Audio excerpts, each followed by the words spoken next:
Today, we make bourbon apple pork belly burnt ends. Basically candy, and you're gonna learn how to do it. Welcome back to 999 Things to Cook.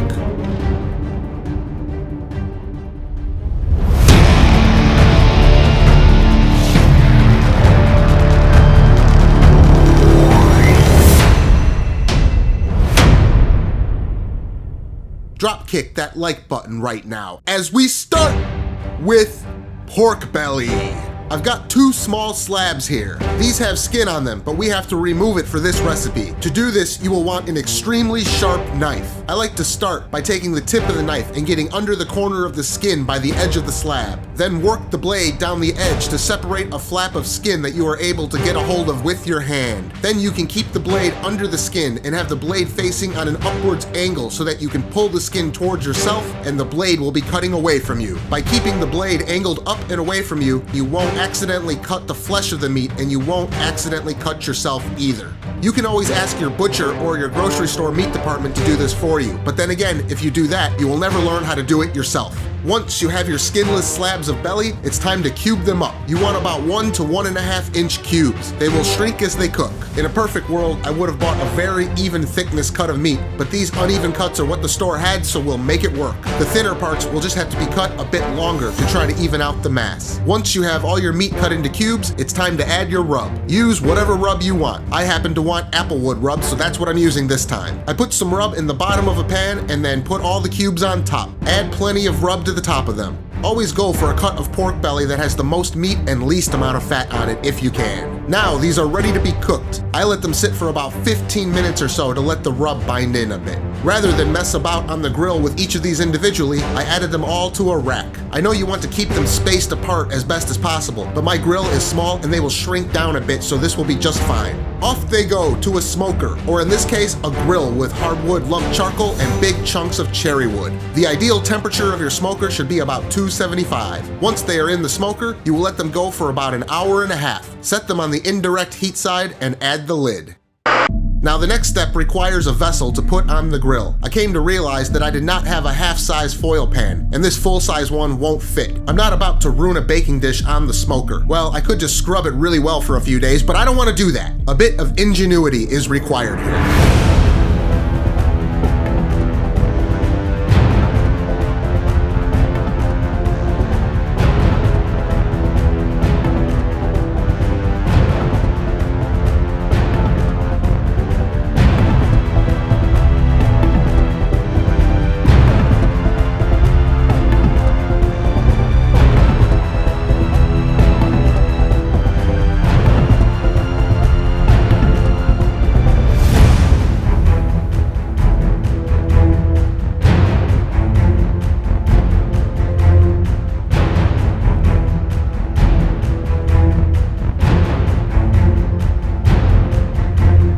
It's now been an hour and a half and our belly cubes have some nice color on them. I removed them from the grill to transfer into my makeshift half pan. You want them all in a single layer, so don't pile them on top of each other if at all possible. I had a few pieces that I had to pile on top, but that's life. To which I add a generous amount of honey all over them. Don't be shy with the honey.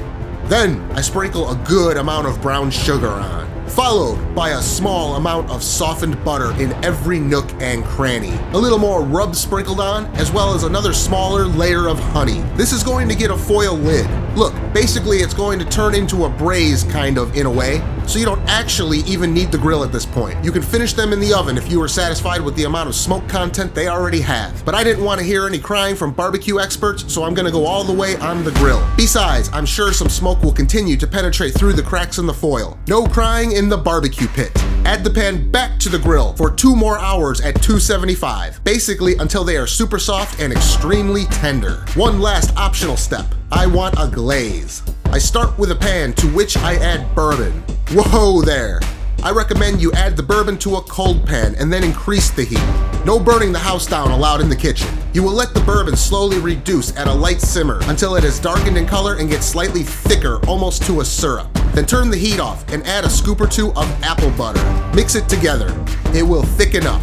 Add a bit of honey. You want it to thin out a bit, but it still can be pretty thick at this point. Take a small scoop of our secret weapon and add it in. Better than bouillon chicken base. You can just let this mixture sit until the pork is ready. 2 hours of braising on the grill. Yes, I'm gonna call it that, braising. And our pork cubes are extremely soft and tender. Take some of the scalding hot butter, brown sugar, honey, and rendered pork fat braising liquid and carefully pour it into the glaze pan, making sure to spill it all over the place like I did from a leak in the corner of the pan. After resetting up the set, take a spoon and spoon your glaze onto each burnt end. Give each one its own special attention. It deserves that respect.